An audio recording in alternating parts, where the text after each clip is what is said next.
Hermanos y hermanas, en este día, miércoles 3 de febrero, la Iglesia nos propone el Evangelio de Marcos, capítulo 6, los versículos del 1 al 6. En aquel tiempo Jesús se dirigió a su ciudad y lo seguían sus discípulos. Cuando llegó el sábado empezó a enseñar en la sinagoga. La multitud que lo oía se preguntaba asombrada: ¿de dónde saca todo esto? ¿Qué sabiduría es esa que le han sido dada? Y esos milagros que realizan sus manos. ¿No es este el carpintero, el hijo de María, hermano de Santiago y José y Judas y Simón? Y sus hermanas no viven con nosotros aquí. Y se escandalizaban a cuenta de él. Les decía: no desprecian un profeta más que en su tierra, entre sus parientes, en su casa. No pudo hacer allí ningún milagro, solo curó a algunos enfermos, imponiéndole las manos, y se admiraba de su falta de fe, y recorría los pueblos de alrededor enseñando. Palabra del Señor. Gloria a ti, Señor Jesús. El Evangelio de Marcos nos presenta a Jesús que va nuevamente a su pueblo. Y el sábado empezó a enseñar en la sinagoga. La sinagoga era el lugar de reunión los sábados para hacer la lectura de la Torá. Jesús enseña y la multitud lo escucha.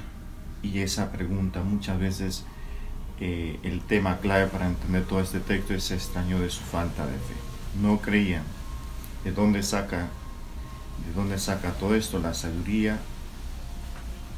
¿Qué sabiduría es esta que le ha sido dada? Esos milagros que realizan sus manos. ¿No ese es el carpintero, el hijo de María, hermano de Santiago?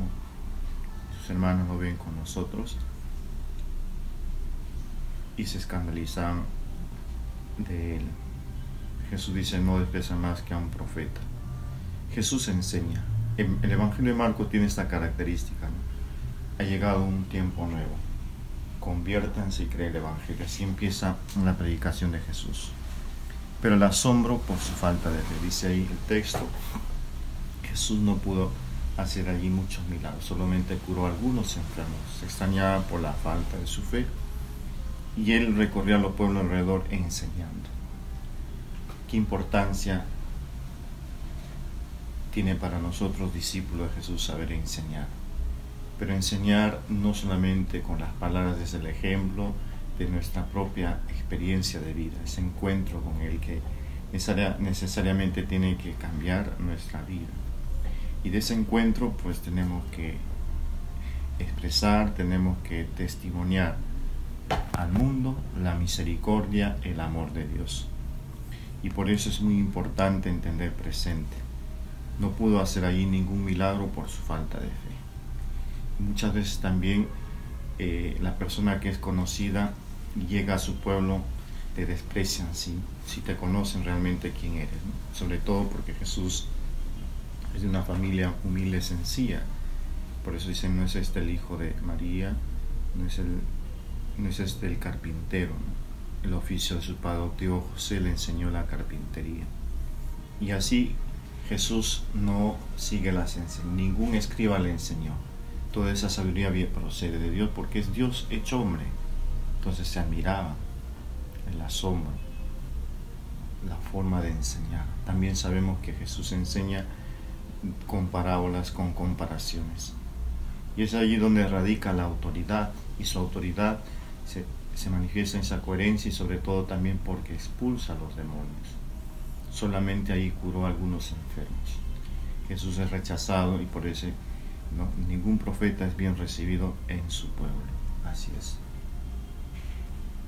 Nadie puede ser acogido en su pueblo. Sin embargo, en otros lugares que no te conocen desde tu infancia, todo eso puedes tú presentarte y acogerte. Y es importante entonces, queridos hermanos, hoy la palabra de Dios, el Evangelio, clave para entender a Jesús es acogerle a Él, es escuchar, es vivir según su palabra. Tengamos fe. Sé que vivimos una situación difícil de tristeza, incertidumbre, no hay trabajo, muchos hermanos no tienen que comer. Nos toca a nosotros practicar la misericordia con ellos, la caridad. Que así sea. Dios, la bendición de Dios Todopoderoso, Misericordioso, Padre, Hijo y Espíritu Santo, descienda sobre ustedes y permanezca para siempre. Amén. Bendigamos al Señor, demos gracias a Dios. Paz y bien.